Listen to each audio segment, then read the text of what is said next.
উইকেটটা ভালো। আসলে আমরা জানি যে বগুড়া, রাজশাহী এই ২টা উইকেটে যখন খেলা হয় আমরা ভালো উইকেট প্রত্যাশা করি এবং স্বাভাবিকভাবে এই উইকেটে খুব বেশি প্রেশার পড়ে না, কারণ খেলা অত বেশি হয় না, যার কারণে প্রেশারটাও কম পড়ে, উইকেট ভালো থাকে। আমরাও এখানে যে উইকেটটা খেলবো সেই উইকেটটাও যথেষ্ট ভালো আমার কাছে মনে হয়েছে। যথেষ্ট প্রিপেয়ার করা হয়েছে এবং এই টুর্নামেন্টটাকে তারা যেন রানের খেলা হয় সেভাবে চিন্তা করেই উইকেটটা প্রস্তুত করেছে এবং আমার ভালো লেগেছে উইকেটটা। হোপফুলি মানে যেখানে বলার ব্যাটার দুজনের জন্যই চ্যালেঞ্জ থাকবে, ব্যাটসম্যানদের জন্য চ্যালেঞ্জ থাকবে কীভাবে বড় রান করতে হয়, ঠিক একইভাবে বলারদের চ্যালেঞ্জটা থাকবে কীভাবে বড় রানকে আটকানো যায়। সো বলারদের এক্সপেরিমেন্টাল বা এক্সপিরিয়েন্স যে ম্যাটার করে সেটা এখানে শো করতে হবে তার ভেরিয়েশন এবং তার এক্সপার্টিস দিয়ে। টিমটা গোছানোর যে বিষয়টা, এটা তো আসলে সিলেক্টরদের করা টিম। আমরা জানি যে বিসিএল যে টিমটা হয়েছে এবার 4টা দল, সেই 4টা দল সিলেক্টররা করে তারপরে আমাদের ম্যানেজমেন্টকে দেওয়া হয়েছে দায়িত্ব, এবং ম্যানেজমেন্টও কিন্তু ক্রিকেট বোর্ড থেকেই ডিসাইড করা যে কে কোন টিমে কাজ করবে। সো পুরো বিষয়টাই ক্রিকেট বোর্ডের আন্ডারেই ছিল এবং সেখান থেকে আমি লাকি যে ভালো একটা দল পেয়েছি, যে দলটা নর্থ দল, এবং নর্থে আসলে রিসেন্টলি রাজশাহীর বিপিএল করেছি।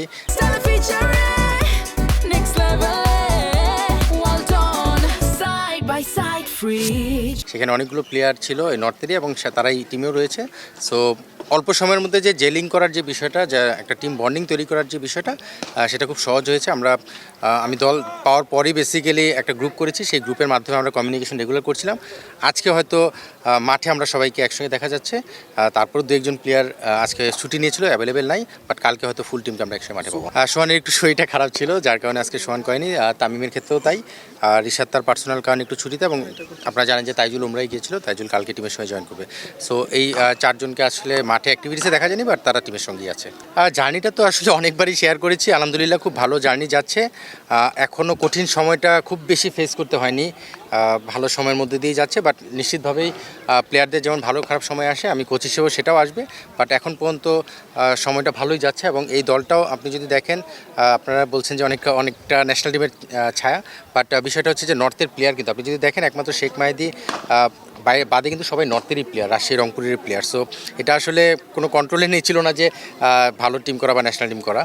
শেখ মাহেদীকেও এখানে সিলেক্টররা কোনো চিন্তাভাবনা থেকেই হয়তো এই দলের সঙ্গে ইনক্লুড করেছেন। সো আমি লাকি যে এমন দলগুলোর সঙ্গে কাজ করছি যেই দলগুলোতে ভালো টিমম্যান পাচ্ছি, প্লেয়াররা আমাকে খুব পজিটিভলি নিচ্ছে। আর ন্যাশনাল সিলেক্টর থাকার কারণে কিন্তু এদের সঙ্গে খুব ক্লোজলি অ্যাটাচমেন্টে ছিলাম, আর তার আগেও এজ গ্রুপের বেশ কিছু প্লেয়ার ছিল। সো সব কিছু মিলে জার্নিটা আসলে আমার একা তো আর হয় না, জার্নিটাতে আমার সাপোর্টিং স্টাফ যারা থাকে তাদের পাশাপাশি প্লেয়াররা কীভাবে অ্যাকসেপ্ট করে সে তার উপর ডিপেন্ড করে।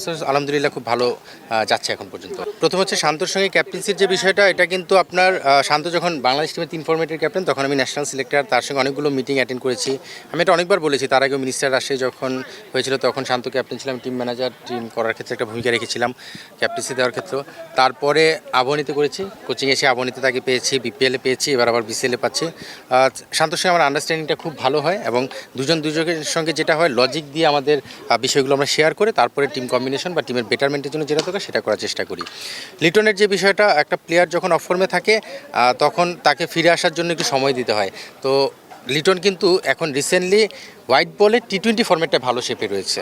সো নিশ্চিতভাবেই সেই ফর্মেটটার কনফিডেন্সটা এবং ফর্মটাকে নিশ্চিতভাবে ওয়ানডেতে আনার জন্য সময়টা পাচ্ছে, এবং লিটনকে আপনারা হয়তো ডিফারেন্ট রোলেও দেখতে পারেন। সো সব কিছু মিলে লিটনের এই বিসিএলটা হয়তো বা নতুনভাবে একটা অপরচুনিটি, যেখানে নিজেকে আবার সামনের দিকে নিয়ে আসে। কারণ আমাদের মনে হয় যে এক্সপিরিয়েন্স প্লেয়ারের যেই ব্যাপারটা রয়েছে বাংলাদেশ টিমে, স্পেশালি ওয়ানডে ক্রিকেটে, লিটন সেই জায়গাটা একটা বড় ভূমিকা রাখার অ্যাবিলিটি তার আছে এবং প্রুভেন পারফর্মার।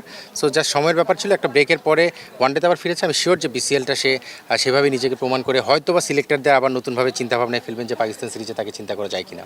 আমি ইন্ডিভিজুয়ালি কোনো প্লেয়ারের প্রতি আলাদা বলতে চাই না, কারণ বাংলাদেশ টিমের ম্যাক্সিমাম প্লেয়ার যারা ব্যাটিং অর্ডার ওয়াইজ যদি আপনি দেখেন, ম্যাচটা খেললেই তখন দেখতে পারেন বাংলাদেশের যে পজিশনে প্লেয়াররা খেলেন অনেকগুলো প্লেয়ার এই দলে খেলছে।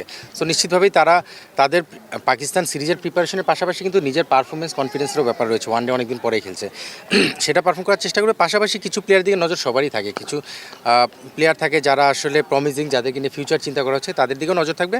বাট আমি শিওর যে যারাই আছে এখানে ন্যাশনাল টিমের বেশ কিছু প্লেয়ার, তাদের দিকে নজর থাকবে। আমি আসলে আলাদা করে কারো নাম মেনশন করতে চাই না, কারণ প্রতিটা প্লেয়ার জানে যে আমি তাদেরকে কতটা পছন্দ করি এবং তাদের কাছে কীভাবে প্রত্যাশা করি, এবং আমি শিওর যে তারা প্রতিটা প্লেয়ার যার যার জায়গা থেকে সিচুয়েশন অনুযায়ী নিজের কন্ট্রিবিউট করার চেষ্টা করবে। অহিন অবশ্যই ইউজফুল প্লেয়ার। আপনি যদি আমি যেটা বলছিলাম যে আমার লাকিলি কিছু প্লেয়ার আছে যাদেরকে আমি আমার যে ম্যাচ ডিসাইডিং বা টুর্নামেন্ট ডিসাইডিং ম্যাচগুলোতে ভালো পারফর্ম করে আমাকে এখানে নিয়ে এসেছে। অহিন কিন্তু তার মধ্যে একজন, আবনীতে ছিল, বিপিএলেও ছিল, আবার এখানে পেয়েছি। অবশ্যই ভালো একজন অলরাউন্ডার হিসেবে নিজেকে প্রমাণ করার অ্যাবিলিটি তার আছে, বাট সেইভাবে প্রমাণ করেনি এখনও বা করার অপেক্ষায় আছে। সো আমি চেষ্টা করছি যখনই তাকে পাচ্ছি সেই জায়গাটায় আমার মনে হয় যে তার অ্যাবিলিটিটা শো করার সময়, এবং বিসিএলটা তার জন্য একটা চমৎকার মঞ্চ যেখানে যদি অপরচুনিটি আসে সেই জায়গাটা সে প্রমাণ করবে। For more updates, subscribe to our YouTube channel and click on the bell icon. Follow us on Facebook and Instagram. Download T-Sports app to enjoy exciting games and highlights. Visit tsports.com.